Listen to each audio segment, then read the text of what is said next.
vai chegar no consultório, vai queixar dessa azia, dessa pirose, como você falou, e a gente já pode dar o diagnóstico para esse paciente de refluxo. E dependendo do paciente ou não, ele tem indicação de ser submetido a essa endoscopia. Confesso a vocês que a grande maioria dos pacientes não necessitam serem submetidos à endoscopia. Nós podemos tratá-lo baseado nesse diagnóstico, então, clínico.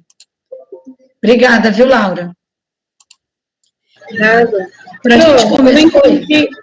Todos os pacientes é indicado submeter a endoscopia, então, mas nem todos fazem isso, ou não é indicado?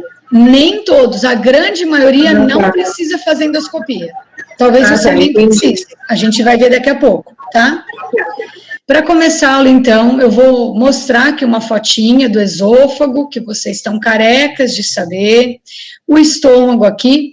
Quero chamar a atenção do esfíncter inferior do esôfago, que é aqui que está o nosso grande problema. A maioria dos pacientes com doença do refluxo, eles apresentam uma hipotonia, um relaxamento do esfíncter inferior do esôfago. Como que é a nossa deglutição normal? Quando a gente engole, a gente mastiga, a gente se alimenta, para o alimento descer, há o relaxamento do esfíncter superior, melhor mostrar aqui, com contrações do corpo na sequência. Essas contrações do corpo são peristálticas. Como que eu sei se essas contrações são peristálticas? Contrai em cima e relaxa o segmento distal. Depois contrai aqui e relaxa o de baixo. São contrações peristálticas, me desculpe, no sentido crânio-caudal, de cima para baixo. E quando a gente está deglutindo, o esfíncter inferior tem que relaxar para permitir a passagem, a descida desse alimento. Depois que a gente engole, teoricamente, esse esfíncter inferior do esôfago, ele tem que ficar fechadinho, porque se ele não fecha, o alimento pode querer voltar por ele aqui. Então, o correto é o fechamento dele, completo. Em alguns pacientes, a grande maioria, como eu disse, portadores da doença do refluxo, haverá um não fechamento, haverá uma hipotonia, um relaxamento desse esfíncter inferior. Isso, basicamente, para vocês entenderem, seria a fisiopatogenia da doença do refluxo. Haverá mais coisas que eu vou mostrar daqui a pouco.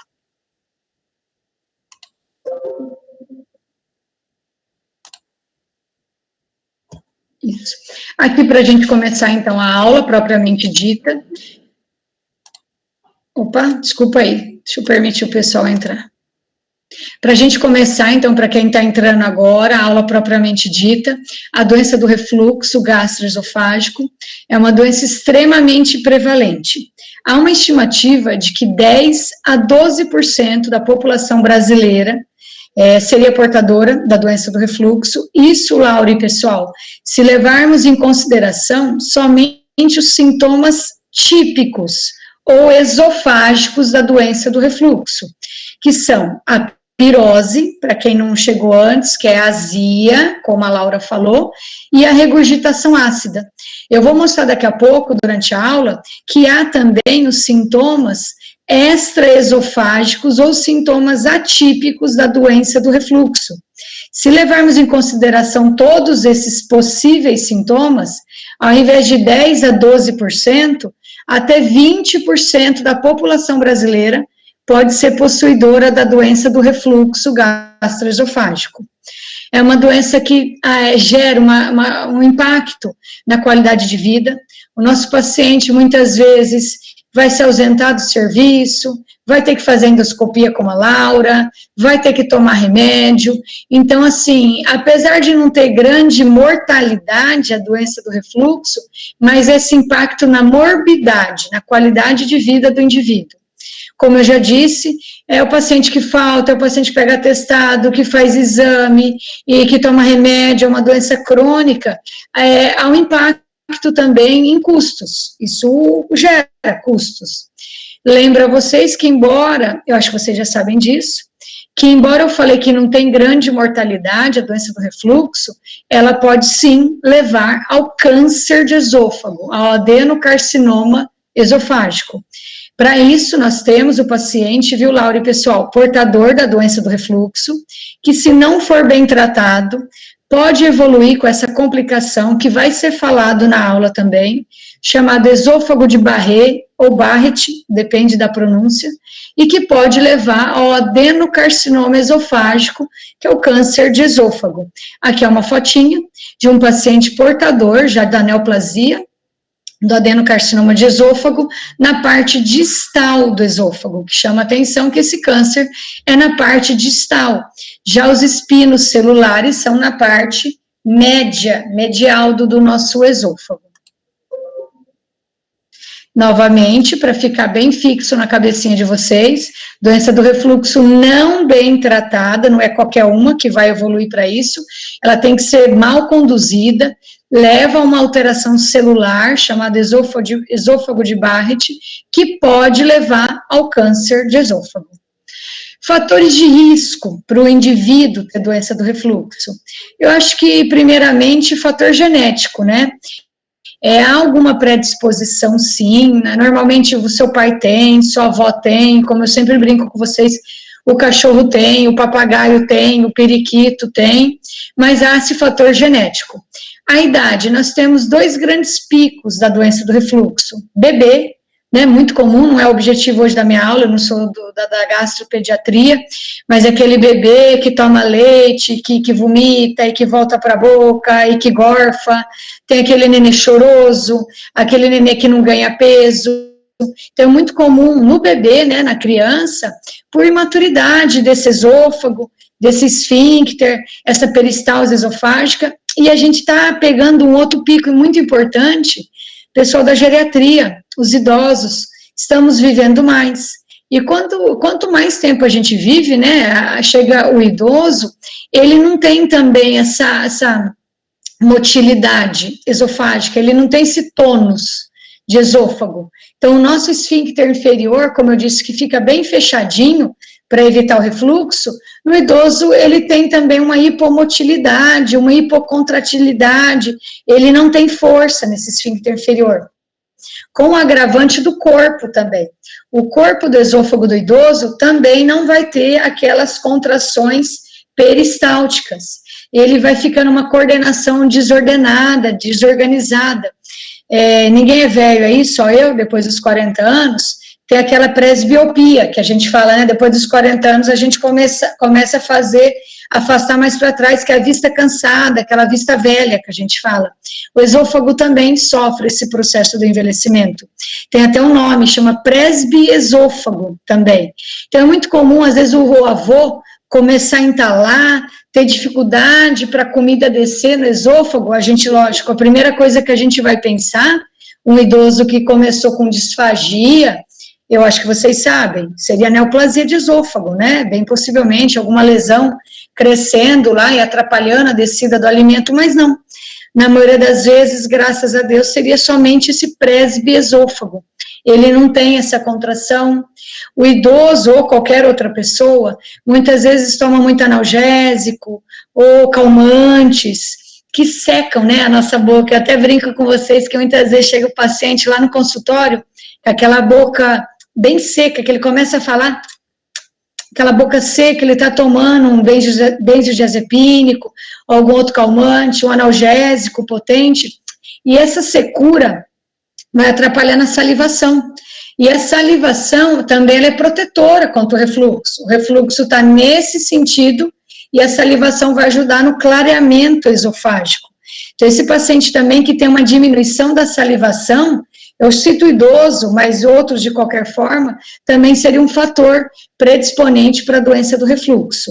Então, bebê, idosos, a gente está pegando, mas como a Laura e outros de vocês, que eu tenho certeza, que até 20% dessa sala hoje pode ser portadora de refluxo.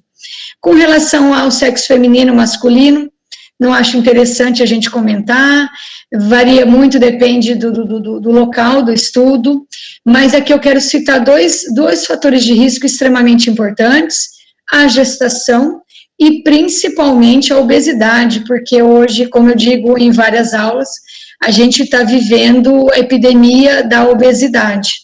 essas duas situações aqui na gestação, muito comum, né, a gestante, lógico, existe a hiperemesis gravídica, alteração hormonal, e no primeiro trimestre. E no último, né, no terceiro trimestre, essa paciente tem muito vômito por aumento da pressão intraabdominal. Então, aqui e aqui na obesidade, eu tenho esse aumento da pressão intraabdominal, que aumenta a pressão intragástrica, e esse paciente com aumento da pressão dentro do estômago vai ter mais refluxo facilmente. A gente vai falar alguma coisa sobre hérnia de hiato, que é um defeitinho que o paciente tem e que predispõe também ele ter mais refluxo. Vocês estão entendendo, gente, como que está o andamento da aula? Sim, pronto, tranquilo. Tranquilo? Vamos falar um pouquinho. Oi? Tudo certo. Joia, então, qualquer coisa, vocês me interrompem, tá, gente? Isso não é um vídeo de forma alguma. Eu vou falar um pouquinho de teoria agora, eu vou acabar lendo para vocês e a gente vai exemplificar. Então, as lesões características, isso vale para a Laura, que vai fazer endoscopia. Sexta-feira que vem eu pergunto para você, tá, Laura? Como que foi seu exame e o que que deu? Pode ser? Pode, pronto. Joia, então, as lesões características da doença do refluxo gastroesofágico ocorrem, então, quando a mucosa do esôfago é exposta a esse refluxo gástrico, que pode ter alguns agentes agressores, principalmente, guardem isso, principalmente o ácido, enzima digestiva, sais biliares, enzimas pancreáticas. Há um refluxo fisiológico, muitos de nós, durante o dia, é normal isso acontecer, mas ele é diferente do refluxo patológico, que é o objetivo hoje da aula, que é por esses relaxamentos transitórios do esfíncter inferior do esôfago. Então, aquele momento pós-deglutição, o esfíncter tem que ficar fechado, ele relaxa, o que permite a subida desse refluxo gástrico para o esôfago. A doença do refluxo, pessoal, existe a forma erosiva e a forma não erosiva. Como que eu sei disso? Isso é somente endoscopia, tá, pessoal? Isso aqui não dá para eu saber olhando para a carinha de vocês, pelos sintomas, somente depois, tá, Laura, de fazer a endoscopia. A gravidade da esofagite é relacionada à duração e isso é a mesma coisa, né, ao tempo de exposição ácida e ao pH. Então, quanto menor o pH, pior, e quanto maior a duração do refluxo também. O que eu quero chamar a atenção? Vamos supor, Laura, vamos ver se eu vou conseguir exemplificar. A Laura, durante o dia, ela tem 100 episódios de 1 minuto cada um de refluxo, que totalizaria 100 minutos. Mas se ela tiver um único episódio de refluxo de 102 minutos, é muito pior, porque seria a duração e não somente somar os episódios de refluxo que ela tem. E o refluxo ácido, como eu disse aqui no início, é o mais comum. Mas não esqueçam que a gente pode ter outros refluxos. A gente pode ter refluxo, por exemplo, de bile, e a bile não seria ácida. Eu posso ter refluxo de ar gasoso. Então, às vezes, aquele paciente que está tomando omeprazol, pantoprazol, lanzoprazol, pararol, todos os ols, e ele não está melhorando. Ou realmente ele não é refluidor, ele não tem refluxo, ele tem outra patologia, ou ele pode ser um refluidor não ácido, que aí não vai adiantar você dar os omeprazols da vida. Aqui, novamente, aquele desenho esquemático, o estômago, temos o esfíncter inferior do esôfago fechadinho, como vocês estão vendo, e junto, guardem bem essa foto, coincidindo com o esfíncter inferior do esôfago, eu tenho o anel, o hiato diafragmático, que também é muito importante, a gente vai falar, né, da hérnia de hiato daqui a pouco. Então, vocês estão vendo aqui que para ficar fechadinho, eu posso estar usando, somar duas forças, a força muscular do esfíncter inferior e aqui o hiato diafragmático mais fechadinho, o que dificulta mais o nosso paciente ter episódios de refluxo. Aqui, mesmo desenho, tenta ter um refluxo, encontra o esfíncter inferior fechadinho e acaba voltando.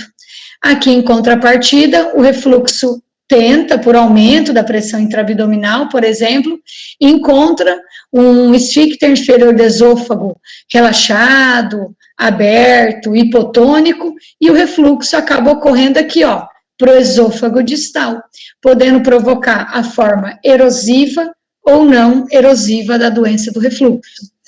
Aqui tá, eu peguei do livro, tá, pessoal? É sobre esses elementos da fisiopatologia do refluxo.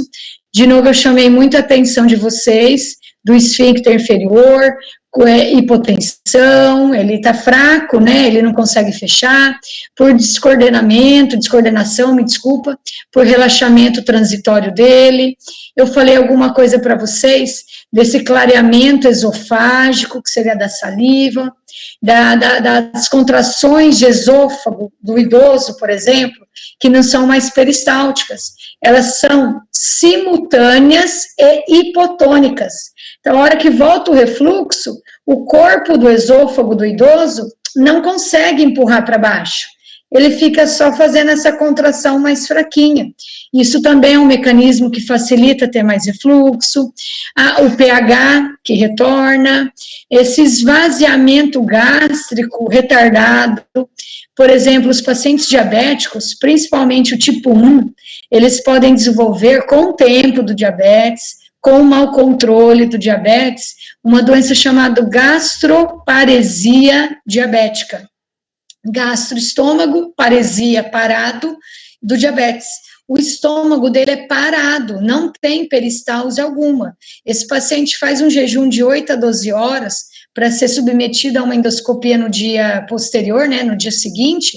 A hora que a gente chega lá, passa o aparelho de endoscopia e adentra a cavidade gástrica, tem batata, cenoura, macarrão e feijoada. Então, ele não esvazia. Por esse retardo do esvaziamento, possivelmente é um paciente com maior risco também de ser portador da doença do refluxo. Aqui, para eu falar um pouquinho sobre a hérnia de hiato, então, um paciente normal, ele tem, coincide o esfíncter inferior com essa abertura aqui do hiato do anel diafragmático. Olha um paciente portador de hérnia de hiato.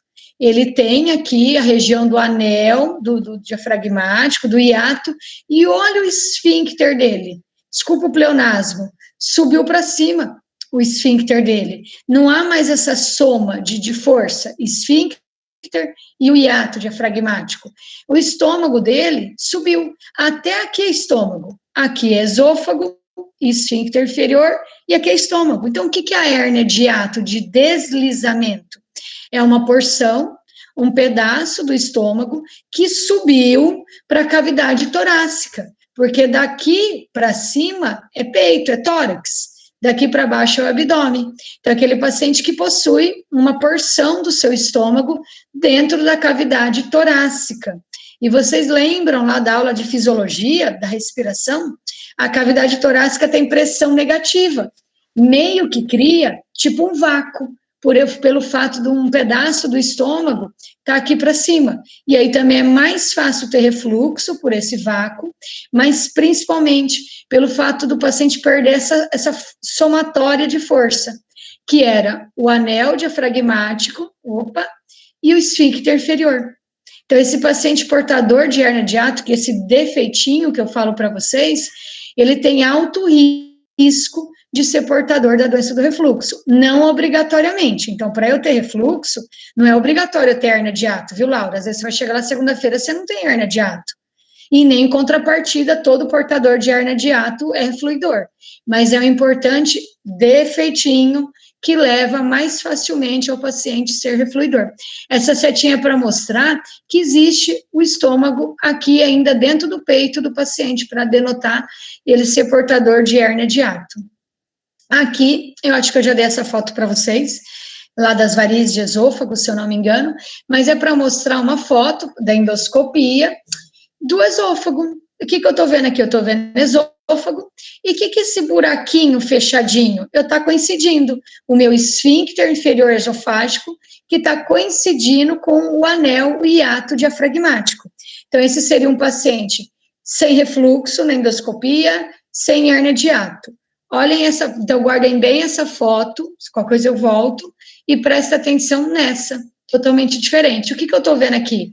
Aqui é o esôfago do meu paciente. Esse esôfago aqui é o mesmo que esse. Mas essa coisa vermelha é o estômago dele. É um paciente portador de hérnia de hiato. E olha aqui, ó, o anel diafragmático dele está bem aberto. Olha aqui, ó, fechadinho. Então, aqui é um paciente, eu colocaria portador de hérnia de hiato. Como que eu sei disso? Que a distância, eu até deixei essa linha aqui, essa setinha, a distância entre a linha Z, que é a transição esôfago-gástrica, que é essa linha, até o pinçamento diafragmático, é maior ou igual a 2 centímetros. Então, para eu falar que o paciente é portador de hérnia de hiato, essa distância tem que ser maior ou igual a 2. Se for 1,5, ele não é portador da doença do refluxo. Aqui, eu não vejo estômago, não tem nem como eu querer calcular essa distância. Eu só vejo esôfago, esfíncter inferior, pinçamento diafragmático. Esôfago, estômago, pinçamento diafragmático, e aqui a delimitação entre esôfago e estômago. Eu poderia falar aqui, ó, presta atenção nessa região, que esse paciente está tendo uma forma erosiva da doença do refluxo. Deu para entender, gente? Professora, é a distância entre a linha Z e o quê? É a distância entre a linha Z, ou TEG, transição esôfago-gástrica, tá vendo essa linha? Que é bem diferente, né? Mucosa esofágica, da mucosa gástrica, e o pinçamento diafragmático, que é esse círculo aqui, ó. Tá bom, Que esse obrigada. buraquinho. Deu para entender? Sim. Joinha, vou continuar então, pessoal. Vou falar um pouquinho agora, estou só antecipando um pouquinho a complicação do refluxo, que é aquele esôfago de Barré ou Barrett. Gente, isso daqui tá grifadinho, tá em negrito, porque deve ter alguma importância. Então, tem coisas da aula, eu sempre falo para vocês, que infelizmente a gente vai ter que decorar.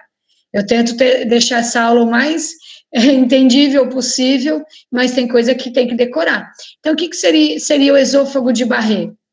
É a substituição, é uma alteração histológica da doença do refluxo, na qual há uma substituição do epitélio escamoso estratificado normal do esôfago por um epitélio colunar contendo células intestinais com células caliciformes, a famosa chamada metaplasia intestinal. Gente, isso é histologia.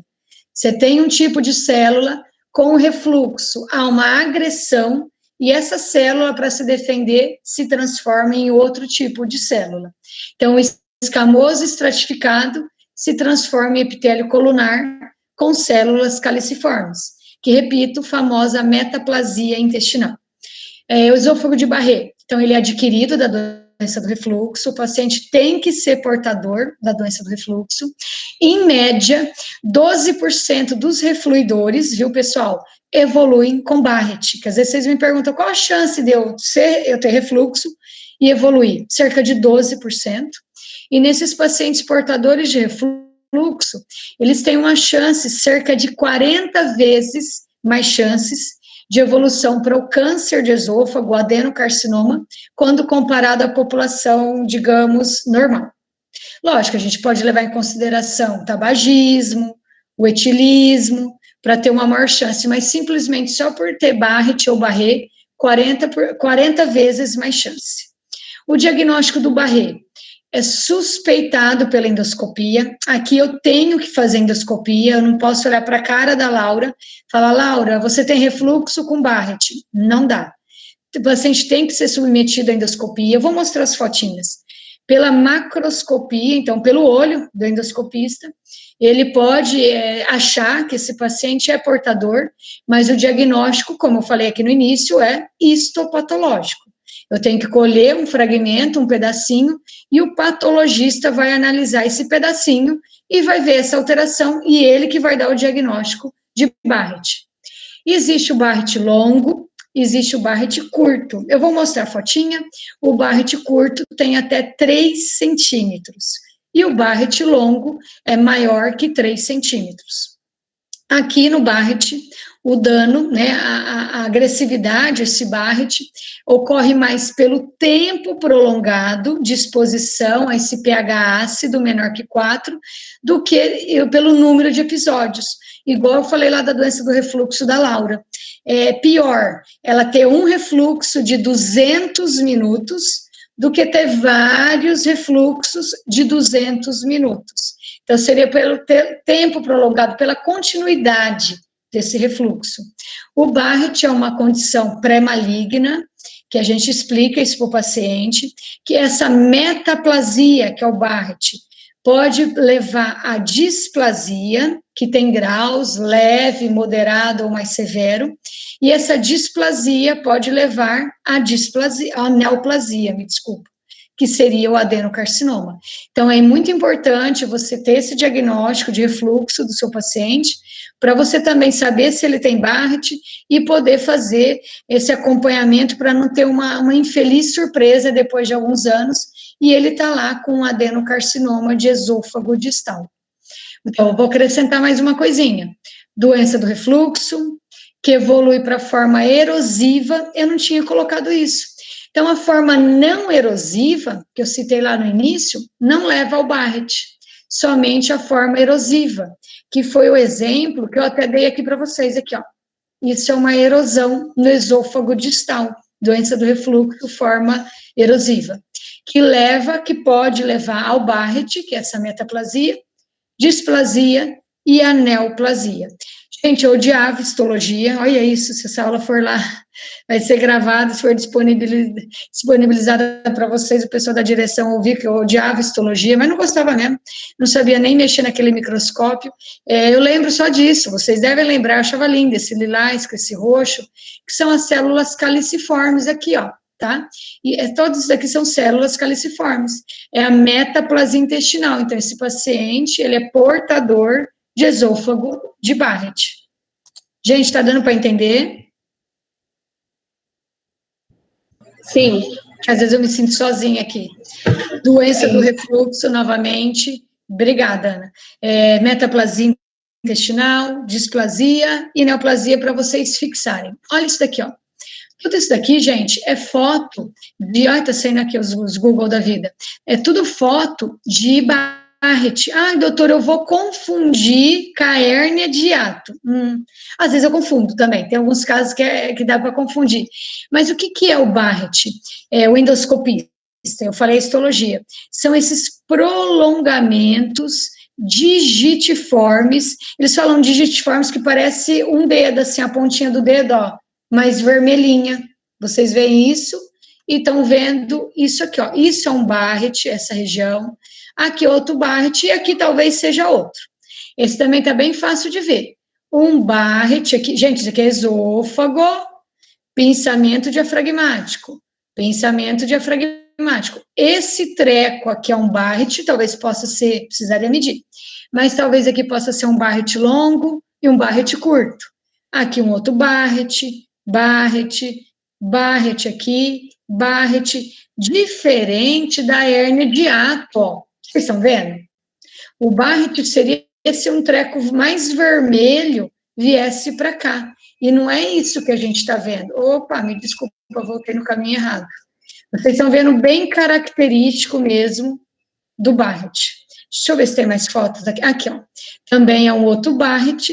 E eu vou estar vendo um vermelhinho, ao invés de eu ver esôfago, meio que cinza, roxeado, lilás, eu vejo esse vermelho, que é o Barrett. A hérnia de hiato seria também vermelho, geralmente menos vermelho, e de forma circular, como vocês viram naquela foto aqui, ó.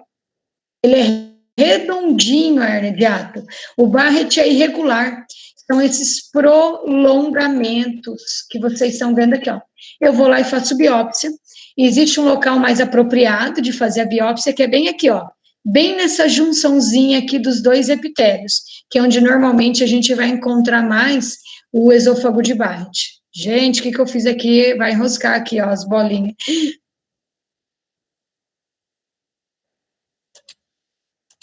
Voltou. Vocês estão me ouvindo? Tá dando para ver, gente? Tá tudo certo, professora. Esse daqui é um outro Barrett com uma visão mais aproximada, esôfago, pensamento diafragmático. Esse treco é um Barrett e esse outro grandão é Barrett, possivelmente. O diagnóstico é histopatológico. Mesma coisa, esôfago. Aqui poderia confundir com uma hérnia de hiato, vocês estão vendo aqui, porque é circular, mas esse não tem sombra de dúvida aqui, que eu estou delimitando, que seria um epitélio com metaplasia, que seria o Barrett. Por que é importante eu saber se meu paciente tem Barrett? Para o segmento dele. Quanto pior o Barrett, o segmento endoscópico é mais curto. Quanto mais leve esse Barrett, o segmento endoscópico pode ser mais espaçadinho.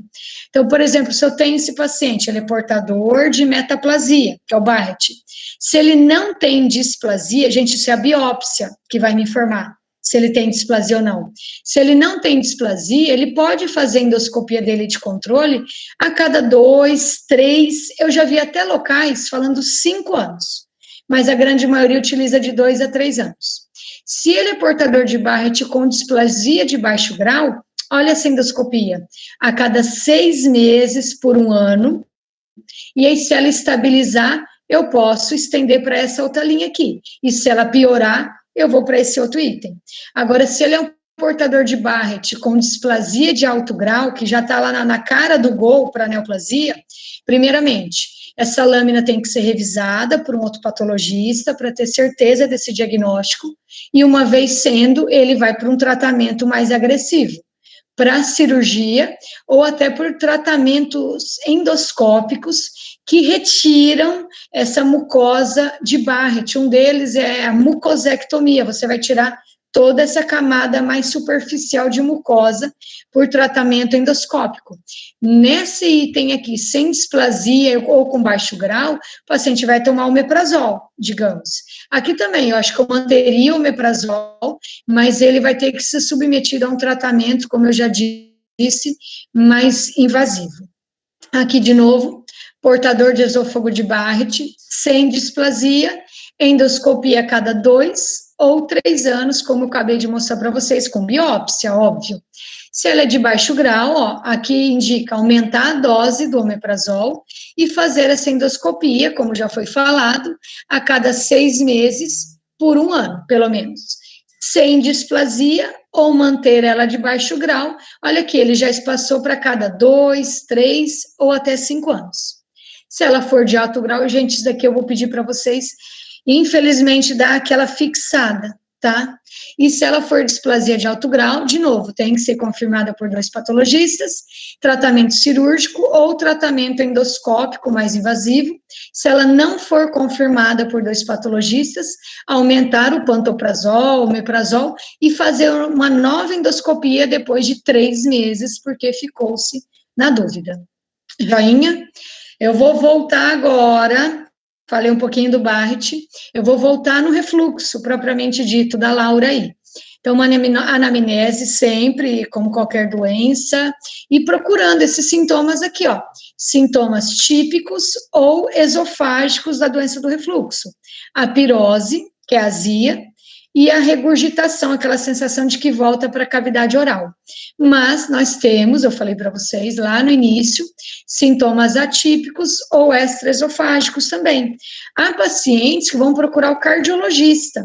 Eles começam a ter dor no peito, lógico, vai para o cardio, faz eletro, esteira, o que ele tiver que fazer lá, dependendo da estratificação dele de risco. Mas pode ser dor torácica do refluxo. A paciente pode ter aquela sensação de uma bola nessa região, globus, também pode ser refluxo. Pacientes com asma, lógico, ele pode ter asma, da pneumo, mas esse paciente com refluxo, ele tem, né, essa azia, essa pirose, essa regurgitação, e esse paciente volta e ele pode fazer microbroncoaspirações. Então, ele microbroncoaspira, e o que o brônquio vai fazer? Vai fazer fechar e vai fazer sibilo. Ele vai ter asma. Você trata o refluxo do seu paciente Eu recebo muitos pacientes da pneumo, já está tomando alênia, está tomando isso, formoterol, não sei o que lá, aqueles tratamentos lá de asma. Você trata o refluxo dele, a asma controla melhor. Tosse crônica, por essa microbroncoaspiração, tosse seca crônica, alguns evoluem com fibrose pulmonar devido à microbroncoaspiração, pacientes portadores de apneia do sono, pneumonias pela microbroncoaspiração, aquilo seria até macroaspiração, otorrino, otite, sinusite, rouquidão, aquele pigarrinho da garganta, pode ser refluxo, dentista, desgaste do esmalte dentário, esse ácido que vem para a boca, pode provocar refluxo. Mas a grande maioria são portadores, assim como a Laura e outros de vocês que não quiseram falar, dos sintomas típicos. Mas não esquecemos, por favor, dos atípicos. Você pode ter somente atípico e não ter típico, ou você pode ter uma misturinha. E tomar muito, mas muito cuidado com esses sinais de alerta. Ver se esse paciente está fazendo anemia, exame físico, exame laboratorial, perguntar se ele não está tendo sangramento por cima, por baixo, se ele está tendo emagrecimento, se ele está tendo dificuldade na descida do alimento, se ele está tendo dor na hora que esse alimento desce, se ele tem antecedente familiar de primeiro grau de câncer de esôfago, de estômago. Por que, Laura, que a gente estava falando? Se o paciente for portador de sinais de alerta ou sintomas atípicos da doença do refluxo, ele obrigatoriamente, ou é muito recomendável, com alto nível de evidência, ele fazer endoscopia. Agora, Laura, se você só tem sintomas típicos, não se enquadra nisso daqui e nem nisso daqui, fiota, você não precisaria fazer endoscopia, tá? E também tem uma outra situação. Você já tentou o IBP, que parece que é o seu caso, e não está resolvendo. Aí também tem indicação a endoscopia. Mas eu acho que tem um slide sobre isso que eu acabei adiantando para vocês. Aqui é para ilustrar essas outras manifestações extraesofágicas, principalmente do refluxo, principalmente manifestações otorrinolaringológicas, pneumo, tosse, asma, fibrose e cardio. Então, quem encaminha muito o paciente para a gente, cardiologista, dor torácica, otorrino e pneumologista. Aqui, novamente, como eu sempre brinco com vocês, acho que Professora. Oi. Então, no caso, o paciente, se ele apresentar somente sintomas atípicos, ele também vai ser candidato a fazer endoscopia? Exato. Aqui o slide, ó. E para esse paciente que tem menos de 45 anos, esqueci de falar a idade, acho que a Laura tem menos de 45 anos, né, Laura? Se ele tem menos de 45 anos, só está tendo pirose ou regurgitação ácida, não tem alerta, desculpe, e também não tem atípico, ele não precisa fazer endoscopia de cara, ele pode ser submetido a um teste diagnóstico terapêutico, até porque se ele melhorar, era bem possível que é refluxo mesmo, tá? Então, existe sim, a gente pode fazer isso com o nosso paciente, propor esse tratamento sem a necessidade inicial de submetê-lo a algum exame. Lógico, às vezes eu pego um paciente que pode ter menos de 45 anos, mas ele conta para mim que tem refluxo há 20 anos, que desde quando era novinho. Eu fico preocupada, confesso a vocês, dele ter refluxo, 20 anos já levou a Barrett e eu não estou vendo ele. Então, assim, é lógico, a teoria é linda, eu sempre explico a teoria a vocês, ela é maravilhosa, ela está aí para a gente poder aplicá-la, mas às vezes mesmo o paciente estando dentro disso daqui, mas se ele tiver um tempo de refluxo muito importante, falar que é muita acidez, que eu vou imaginar que esse pH ácido é muito menor que 4, que é um fator agressivo importante, como citei nos slides anteriores, eu acabo muitas vezes solicitando a endoscopia para ele. Mas, se for cair para vocês na prova, não pense que eu vou dar um caso de interpretação, vai ser bem clássico.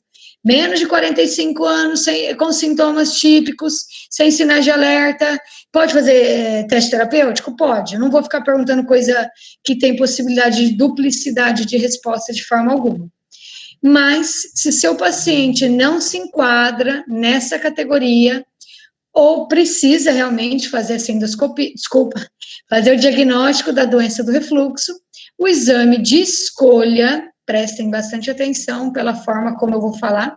O exame de escolha, com certeza, que a Laura vai fazer segunda-feira, a endoscopia digestiva alta, é o método de escolha, que permite eu ver aquelas erosões, e que eu vou mostrar algumas erosões daqui a pouco.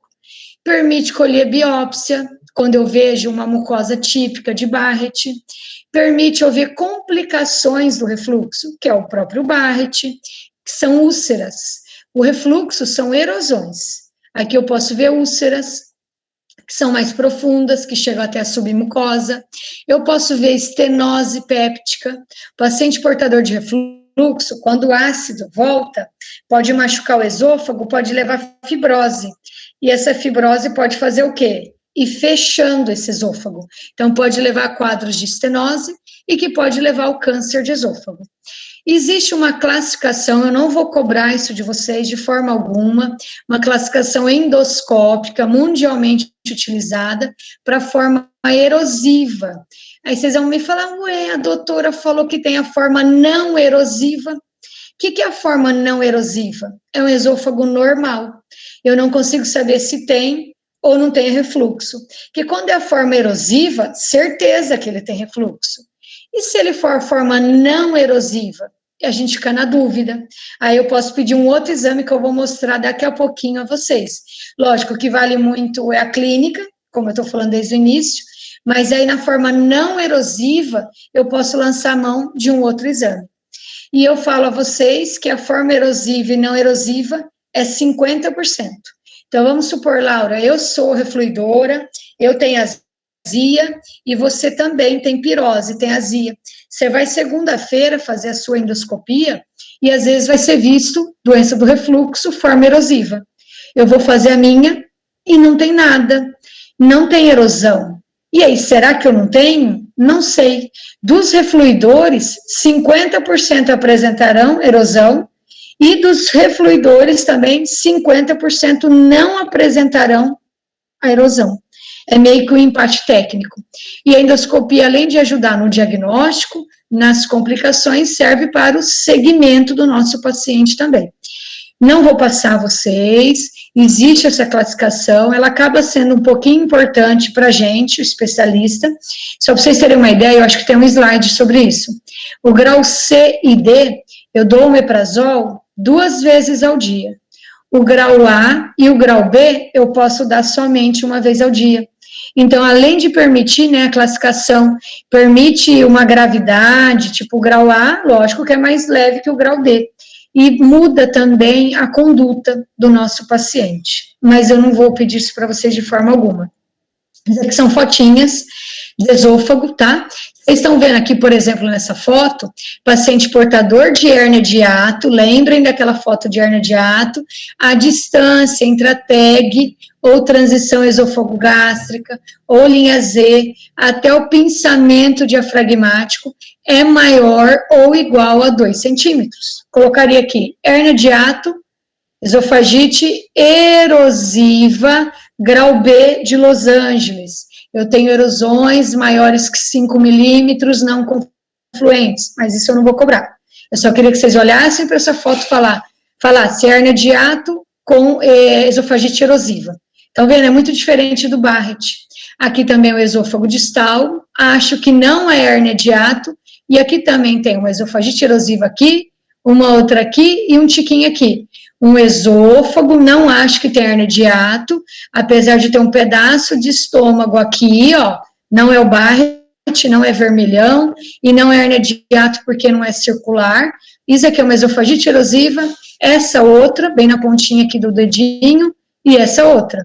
Novamente, também acho que não é hérnia de hiato, diferente desse, esofagite erosiva aqui. Também acho que não é hérnia de hiato, com uma esofagite erosiva. E aqui, já esse paciente, ele é portador de uma estenose esofágica, que é aquele fechamento que eu falei para vocês que pode ser uma complicação. Olha aqui como é bem redondinho, parece um anelzinho, bem fibrótico, bem durinho, com esofagite erosiva. Aqui de sintoma, o meu paciente pode começar a entalar, tá? Por esse fechamento, esse estreitamento da luz do esôfago.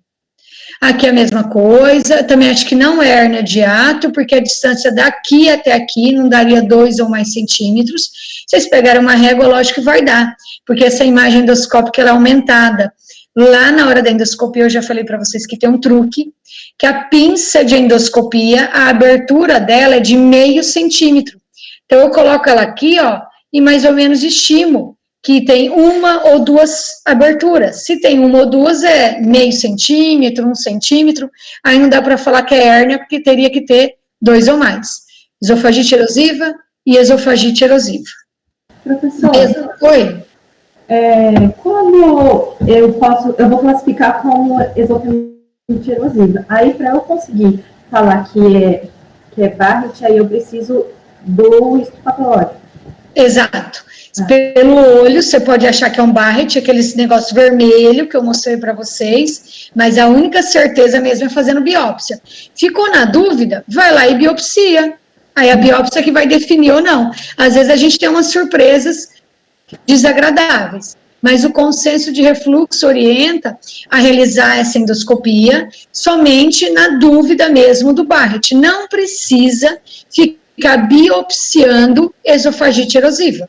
Você já pode dar o diagnóstico de refluxo. Você não precisa do histopatológico de esofagite erosiva. O único que precisa de histopatológico mesmo é o Barrett. Obrigada, professor. Imagina. Novamente, aqui, ó, tudo. Esse aqui eu não sei. Pode ser que eu tenha uma hérnia de hiato, ó. Já mudou um pouquinho a foto. E isso daqui eu ficaria na dúvida. Se é um Barrett, se é da hérnia, se é esofagite erosiva, dúvida. Vai lá e tira um pedacinho e boa. Aquela fotinha de novo, aqui eu acho, aqui não, eu tenho certeza, é uma hérnia de hiato com esofagite erosiva, certeza. Aqui também eu posso achar que esse paciente possa ter uma estenose, tá bem mais redondinho, fechadinho, cheio de fibrina, cheio de erosão, mas aqui só para vocês terem uma ideia, é o grau D, que ele é mais importante, ele é confluente, uma erosão se junta com a outra erosão. E para aqueles casos que quiserem, se tiver disponível a microscopia eletrônica, se você quiser fazer uma biópsia, você vai ver um edema, como vocês estão vendo aqui, pericelular, mas esquece isso. Eu tenho outros exames além da endoscopia. Esse daqui, eu acho que não era viva não, que eu não sou tão velha assim, mas utilizou-se muito no passado, digamos na era pré-endoscopia, o raio-x, é uma radiografia contrastada do esôfago. O paciente ingere, ele toma, né, um contraste branco, o sulfato de bário, e esse contraste, como vocês estão vendo aqui, ó, ele desenha o esôfago, desenha o estômago, pode desenhar o começo do duodeno. É um exame que hoje não é rotineiramente utilizado, vocês estão vendo aqui. Ele possui uma baixíssima sensibilidade e especificidade. A indicação maior dele, principalmente estenose. Se aquele paciente está começando a entalar, lógico, faço a endoscopia, mas não esqueça que a endoscopia tem um insuflador. Se você tiver pouca fibrose, no que você insufla o esôfago, ele lhe abre. Então, você não sabe se realmente tem uma estenose ou não, se fica na dúvida, porque você pode ter insuflado essa região mais estreitinha. Já que, como não vai ar, você toma, o paciente toma esse sulfato de bário e ele vai fazer o desenho aqui, ó. Se tivesse uma estenose, teria uma dificuldade, um estreitamento aqui na descida do contraste, não ficaria branquinho, vem branquinho e vai afunilando esse branquinho devido à estenose da luz esofágica. Aqui uma fotinha do exame contrastado, que inclusive está vendo uma hérnia de hiato. Aqui, aquele anel, hiato, pinçamento diafragmático, e tem um pedaço do estômago para cima e o esfíncter inferior do esôfago aqui. O que é isso? É uma hérnia de hiato. Eu tenho o pinçamento diafragmático aqui, e daqui para cima é tórax. E eu estou vendo um pedaço de estômago intratorácico. Isso é uma hérnia de hiato, por exemplo, e aqui é o esôfago, visualizada no raio-x contrastado de esôfago. Existe esse outro exame aqui em Prudente, eu não sei se faz em mais algum lugar, me desculpe, mas eu sei que faz atrás da Santa Casa, na medicina nuclear, LACMEI, não é nem gastro que faz esse daqui, tá? É a cintilografia esofágica. O paciente, ele vai tomar um contraste, na verdade não é um contraste, né? É um fármaco com radioisótopo, no caso aqui o tecnécio, 99, esse paciente toma, deita na maquininha da cintilografia, e essa maquininha vai ver se esse tecnécio está voltando aqui para o esôfago. É um exame caro, é um exame que não está disponível na maioria das grandes cidades, e a indicação dele acaba sendo muito mais em criança, para você não ter que submeter essa criança a uma endoscopia, que, digamos, seria um exame mais invasivo, e aqui a criança seria, para ela, bem menos invasivo. Esse exame, eu vou tentar falar alguma coisa para vocês, porque ele é importante, sim, para refluxo, ele é importante para distúrbios de motricidade, de motilidade esofágicos. Aqui, na verdade, o gastro faz a leitura, faz o laudo, mas quem acaba fazendo pode ser um auxiliar de enfermagem, o pessoal da biomedicina, alguém com treinamento. Como que é esse exame, basicamente? O paciente está na clínica, não precisa ser hospital, ele deita, ele não está sedado, ele está consciente, e é passada uma sonda. Vocês estão vendo que é passada uma sonda pelo nariz, essa sonda fica lá dentro do esôfago. Vocês estão vendo aqui pela fotinha, dá para ver essa fotinha, gente? Sim. Joinha. Então, passa-se essa sondinha, e nessa sonda, a cada 5 centímetros dessa sonda, tem um detector de pressão. Não confundam esse exame com esse próximo que eu vou estar falando aqui agora. Então, a cada 5 centímetros, tem um detector de pressão. A outra ponta da sonda fica ligado num programinha de computador. Aí, durante o exame, a gente pede para o paciente engolir a saliva, e é dado uns golinhos de água por seringa. A gente chama de deglutição seca e deglutição úmida. E essa sondinha aqui, com esses detectores de pressão, acaba vendo toda a motilidade esofágica, como eu falei no início. Quando eu engulo, relaxa o superior, o corpo contrai aqui, que relaxa aqui, depois contrai aqui, relaxa aqui, e o esfíncter inferior do esôfago relaxa, para permitir a descida do alimento. Eu vou mostrar, vai ter uma fotinha. Então, muitas vezes a gente pede a manometria esofágica antes da realização do exame de pH-metria, que eu vou mostrar na sequência, já adiantando. A pH-metria é o padrão ouro, eu não falei de escolha. De escolha eu citaria a endoscopia, como eu já falei. Mas se vocês perguntarem para mim qual que é o exame com maior sensibilidade e especificidade, chama-se pH-metria esofágica de 24 horas, que eu vou falar daqui a pouco. Voltando à manometria, que vê motricidade. Antes de realizar o exame pH métrico, com o objetivo de localizar o esfíncter inferior. Como que eu sei quando está no esfíncter inferior? Que vai ter uma grande pressão, vai ter uma pressão bem alta para ele ficar fechadinho. Você localiza esse esfíncter inferior para depois poder locar o sensor da pH-metria, que eu vou falar daqui a pouco.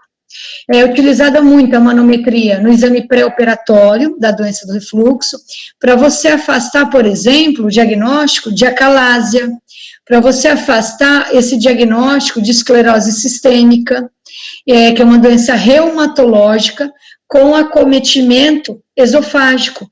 Por exemplo, meninos, vou dar um exemplo, muitos refluidores acabam fazendo a cirurgia de refluxo. Mas se ele tiver acalásia, o que é acalásia? É o não relaxamento do esfíncter inferior. E você faz uma cirurgia de funduplicatura, uma cirurgia de refluxo, esse paciente vai entalar, porque ele já tem a acalásia e você está deixando mais apertadinho a região do esfíncter inferior, que seria o tratamento do refluxo. Então, ele vai entalar toda hora. Se ele tiver uma esclerose, por exemplo, que dá muito problema também no corpo do esôfago, o corpo não contrai. Não é bacana a contração. E você fecha aqui embaixo a cirurgia, ele já não tem corpo para contrair. e pode estar mais fechadinho pela cirurgia do refluxo, ele também vai entalar. Então, você, para fazer a cirurgia, você tem que estudar a motricidade do seu esôfago. E na investigação também complementar de disfagia. Às vezes o paciente chega falando para a gente que está entalando. Primeiro exame, endoscopia, lógico, vai que é câncer. Normal. Você vai falar, será que é da cabeça do meu paciente, esse entalamento? Não. Você deve pedir uma manometria, para você ver realmente como que está a motricidade, que às vezes ele está com aquele presbiesôfago que eu falei do idoso.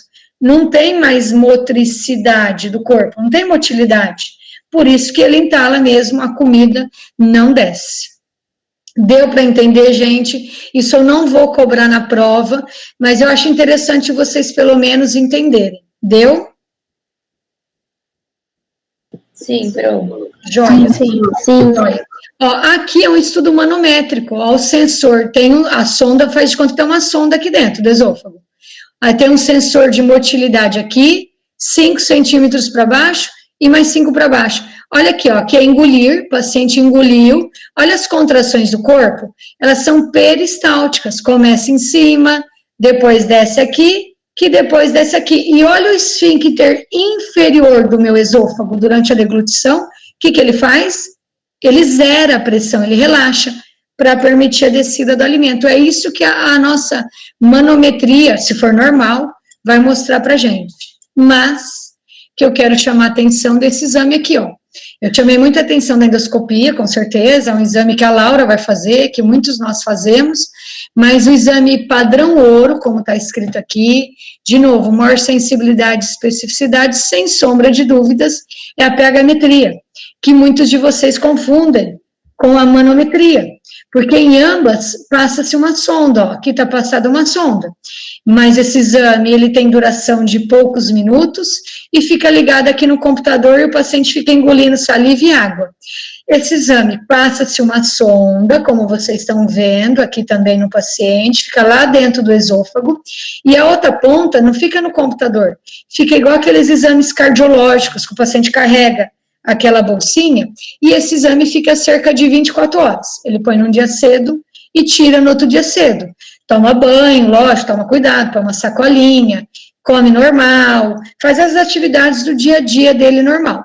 Para quem que eu indico? Para aqueles pacientes, Laura, como pode, por exemplo, pode ser você, que tem azia, tem a pirose, e que vão fazer endoscopia, e ela vai dar normal, que podem ser os não erosivos, que representam cerca de 50% dos pacientes. Eu não sei se você realmente tem refluxo, parece que pela clínica você tem, mas a endoscopia sua, Laura, foi normal. Então, para aqueles pacientes que têm sintomas típicos, que não mostrou nada na endoscopia, aqui, ou atípicos, também com endoscopia normal, e refratários ao tratamento com omeprazol. Então, às vezes você pode fazer endoscopia segunda-feira, ela pode dar normal, você já tomou omeprazol, pantoprazol, não melhorou, é refratária, aí sim você pede a pH-metria. Quer pedir de cara? Pode pedir de cara, não é errado. Porém, é um exame que acaba tendo um custo maior, por isso que a gente acaba reservando ele para um segmento, vai afunilando, até porque a maioria pela endoscopia já acaba dando diagnóstico, não há necessidade de submeter o paciente à pH-metria. Já uma situação extremamente importante que o paciente deve fazer, portador de Barrett, que é aquele pré-câncer que a gente estava falando, a metaplasia. Aqui, o paciente com Barrett, ele tem que fazer e tomando, por exemplo, esomeprazol. Ele tem que estar tomando esomeprazol para saber se esse esomeprazol está bloqueando o refluxo, porque essa sondinha aqui da pH-metria, ela tem um sensor que fica aqui, ó, o estômago está aqui, ó, o refluxo, o sensor fica aqui no esôfago, no final do esôfago, para ver se tem acidez, ele vai detectar se o pH está menor que 4 no esôfago distal, para caracterizar a doença do refluxo. Então, no Barrett, o paciente tem que estar tomando omeprazol, sim, para ter certeza que não está tendo refluxo ácido. Já para aquele que vai fazer diagnóstico, lógico, ele não pode estar tomando omeprazol, porque se ele estiver tomando omeprazol, pode dar normal e falsear, né? Dar um falso negativo à pH-metria deles. Beleza, gente? Deu para entender? Sim. Joinha, então, a gente já está terminando. Esse exame eu não vejo necessidade de explicar para vocês, é muito parecido com a pH-metria, mas seria mais por corrente elétrica, não por acidez, e ele é bem bacana. Aqui em Prudente ainda não tem ele está chegando, e até foi uma ex-aluna que acabou fazendo gastro, ela está colocando na clínica dela, é um exame bem bacana, principalmente para os refluidores não ácidos, de ar, por exemplo, de gases, que às vezes você faz a manometria aqui, ó, para quem tem muito refluxo de ar, ela vai vir normal. E aí, na impedância, ela vem positiva. Mas isso, gente, eu vou deixar mais para especialista. Não seria objetivo, não cai em prova de residência, porque realmente é mais rebimboca da parafuseta isso daqui. Vamos para o tratamento, que é importante. O objetivo do tratamento, basicamente, controlar os sintomas, com certeza, né, Laura? Permitir que você tenha menos ou não tenha pirose, cicatrizar aquelas erosões da esofagite erosiva, principalmente prevenir complicações, o Barrett, com displasia, a própria neoplasia, e o tratamento é dividido em clínico, cirúrgico e, acreditem, tratamento endoscópico da doença do refluxo. A grande maioria, quase cerca de 90%, se beneficiarão somente com o tratamento clínico. Maioria, medidas medicamentosas, aquelas medidas comportamentais, que aqui, gente, eu vou acabar passando meio rápido, mas que são extremamente importantes. Não é porque eu passei rápido que não tem importância, pelo contrário, que é negócio de levar a cabeceira, de não tomar líquido junto com as refeições, de tomar um tanto de líquido antes, tanto depois, evita a cafeína, que a cafeína relaxa o esfíncter inferior, que a cafeína estimula mais ácido clorídrico no estômago, evita isso, evita aquilo. Aqui das medicações, por exemplo, antidepressivo, que eu falei, uma mitriptilina, aquele paciente que vai secar a boca, não tem saliva, não vai ter clareamento esofágico, perder peso para a grande maioria dos pacientes, evitar alimentações volumosas, etc, etc. Orientar o nosso paciente até aquela dieta bacana, não é só a dieta do refluxo, dieta da gastrite, dieta disso, é uma dieta saudável, né? É estilo de vida, qualidade de vida para o nosso paciente. O tratamento clínico, há um tempo atrás, utilizava-se somente o hidróxido de alumínio, aqui, o hidróxido de magnésio, que são os antiácidos. Utilizamos muitos antiácidos, aqui, ainda acabamos utilizando, mas lembro que esses antiácidos, eles são mais para alívio de sintoma. Você tá com aquele dragão, por isso que a foto do início era aquele dragão, você tá com aquele dragão querendo cuspir fogo, você toma hidróxido de alumínio, magnésio, o milanta, como tem vários nomes, ele vai aliviar. Mas ele não trata, então ele não vai evitar você de ter um Barrett, de ter uma neoplasia de esôfago, somente alívio. Tanto que até a propagandinha, né, do Eno, dos efervescentes, tal, se persistir os sintomas, procure seu médico. Existem os bloqueadores, H2, vocês conhecem, cimetidina, famotidina e a ranitidina.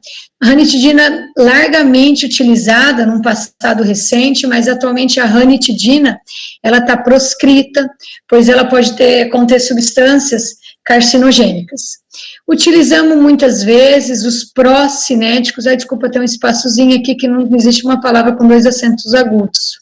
Pró-cinéticos. O que seriam os pró-cinéticos? Vocês com certeza já ouviram dizer.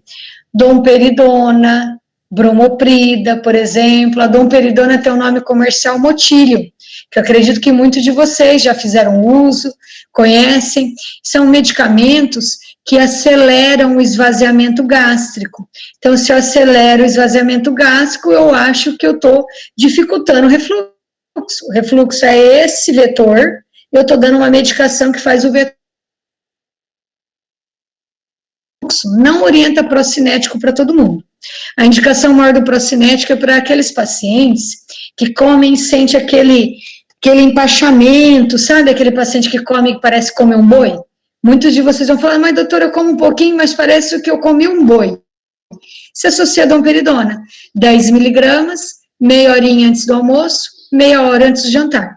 Mas o tratamento de eleição para a doença do refluxo são os inibidores de bomba de próton, assim como para gastrite, para úlcera, tomados de 4 a 8 semanas, uma vez ao dia, para os pacientes com sintomas típicos ou que fizeram endoscopia e tem o grau A e B de Los Angeles.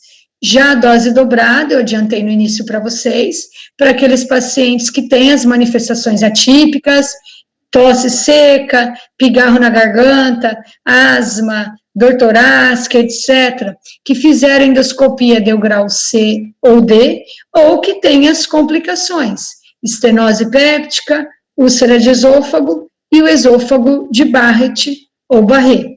Então, basicamente, os omeprazol, pantoprazol da vida, nós temos 6 tipos, cada um tem uma particularidade, óbvio que o omeprazol, teoricamente, sim, é o mais fraco, os estudos mostram isso, que é o que tem no postinho, a gente tem o esomeprazol bacana demais, tem uma marca nova do dexlansoprazol, muito bacana para a doença do refluxo, mas, gente, a gente no ambulatório acaba passando mesmo o omeprazol, uma vez ao dia ou 2 vezes ao dia, se ele se enquadrar nessas manifestações aqui, ó, nessas situações, melhor dizendo. Existe o tratamento cirúrgico, como eu falei para vocês, eu não sou cirurgiã, eu sou gastroclínica, toda a parte cirúrgica, a hérnia de hiato vai ser abordada melhor com vocês no 7º termo, mas basicamente o tratamento cirúrgico é para refluxos, que são toda hora volta, extremamente recidivantes, você para o tratamento, ele volta, é para aquele paciente que, tipo, quer se livrar do omeprazol, porque senão ele vai ter que tomar omeprazol, digamos, a vida inteira, muitas vezes para as complicações, eu falei, se o Barrett tiver uma displasia de alto grau, tá lá no slide, e isso for avaliado por um segundo patologista, ele tem indicação de tratamento cirúrgico. Repito, para aquele paciente jovem, tipo a Laura aí, a Laura é jovem, tem refluxo, a gente percebe que ela vai sempre precisar do omeprazol, ela já pode optar pelo tratamento cirúrgico, não é errado, embora a maioria se beneficie somente com o clínico. Para as hérnias de hiato gigantes, não hérnias de hiato pequenas, e sempre lembrar para o nosso paciente, tem muito médico que esquece disso, que os melhores resultados cirúrgicos ocorrem nos pacientes que teve uma boa resposta clínica. Se a Laura está tomando omeprazol e não melhora, não adianta ela tentar o cirúrgico, às vezes não é refluxo. É aquela situação que eu falei, você tem que investigar outras situações, outros diagnósticos. Às vezes ela não é refluxo, vai fazer uma cirurgia de hérnia de hiato, vai continuar sem, de hérnia de hiato não, cirurgia de refluxo e vai continuar sem melhora. O tratamento cirúrgico consiste em funduplicatura, que eu vou mostrar rapidinho, e essa funduplicatura vai ficar mais fechadinho aqui embaixo, para dificultar o refluxo do nosso paciente, e alguns acabam evoluindo, principalmente no pós-operatório imediato, nos primeiros dias de pós-operatório, com disfagia, que fica mais fechadinho. Gente, eu tentei fazer esse desenho aqui, pois é que eu fiz um sulfite, para eu mostrar o esôfago aqui e o estômago. O nosso aparelho de endoscopia, ele faz essa curva aqui, e aqui tem a câmera. Então, presta atenção que a câmera vai ver o próprio aparelho, o próprio tubo preto, que eu vou mostrar essa foto aqui para vocês, eu vou falar, o que é isso, doutora? É o próprio aparelho, é o tubo de endoscopia, que eu vejo, desculpa, por essa manobra endoscópica. Para que serve? Para ver aqui, ó, o alargamento do hiato diafragmático, tá? Esse paciente portador de hérnia de hiato, vocês percebam que essa parte da região de cárdia, do estômago, deveria está bem coaptada, deveria ter, esse é o aparelho preto, e o estômago bem justinho ao aparelho. Vocês percebam aqui, ó, que está frouxo, a gente utiliza até o termo frouxo, está aberto. Esse é um paciente portador também de hérnia de hiato, numa retrovisão. Aquela visão que eu mostrei de hérnia, o aparelho para aqui e enxerga aqui. Aqui eu estou fazendo numa retrovisão, que a gente fala. Então, isso é um paciente portador de hérnia de hiato, e esse paciente que fez a fundoplicatura. Eu diria para vocês que é como se fosse uma, pêncil, né, acho que é pêncil, pence de calça. Fica mais fechadinho aquela região que estava aberta aqui. Ele pega uma prega de mucosa gástrica e acaba fechando, criando essa válvula para impedir o refluxo. E para finalizar, a gente tem o tratamento endoscópico, que também, infelizmente, não tem aqui em Prudente, tem em São Paulo já, que consiste numa endoscopia, basicamente, e nessa endoscopia é passado um aparelho que ele tem, se vocês prestarem atenção, umas espículas aqui, e você coloca essa espícula, você vai grudar, né, você, não sei nem como que eu ia falar esse termo, espetar. Acho que eu utilizaria isso. Você vai espetar essa espícula na região de esfíncter inferior do esôfago, que é onde está fraco, e por essa espícula passa corrente elétrica. E essa corrente elétrica a gente mais ou menos faria, grosso modo, para explicar para vocês, uma musculação nessa musculatura do esfíncter inferior do esôfago. Depois de realizado o procedimento, olha a hipertrofia, olha como ficou aqui, o esfíncter inferior do esôfago comparado com esse daqui. Ele mais fortinho, olha como que fica a região de luz esofágica aqui, ó, ele fica mais fechadinho. Olha aqui como é mais aberto. Então, por essa hipertrofia dessa musculatura do esôfago distal, do esfíncter inferior, faria uma barreira contra o refluxo, tá? Isso aqui são sessões, a cada 6 meses, a cada 1 ano, depende da resposta do paciente. O paciente começa a voltar com a pirose, você faz mais uma nova sessão de tratamento endoscópico. Gente, a aula era isso. Se alguém tiver alguma dúvida, é o online, é o que a gente tem. Quiser tirar alguma dúvida, eu estou à disposição. Alguém tem alguma dúvida? Professora, eu tenho uma dúvida. Eu não entendi direito aquela parte de, tipo assim, da questão de como determinar a gravidade, né, da esofagite. Tipo, se ela vai estar pelo número de episódios, exposição, tipo, o que é mais grave? Eu ter muitos episódios ou eu ter um só muito prolongado? O ter um só muito prolongado. É pior. Isso, quem até vai falar pra gente é a pH-metria.